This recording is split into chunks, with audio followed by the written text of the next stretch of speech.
नमस्ते अस्तु भगवन् विश्वेश्वराय महादेवाय त्र्यम्बकाय त्रिपुरान्तकाय त्रिकाग्निकालाय कालाग्निरुद्राय नीलकण्ठाय मृत्युञ्जयाय सर्वेश्वराय सदाशिवाय श्रीमन्महादेवाय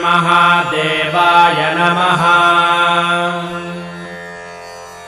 नमो हिरण्यबाहवे सेनान्ये दिशां च पतये नमो नमो वृक्षेभ्यो हरिकेशेभ्यः पशूनां पतये नमो नमः सस्पिञ्जराय द्विषीमते पथीनां पतये नमो नमो बभ्रुषाय विव्याधिनेन्नानां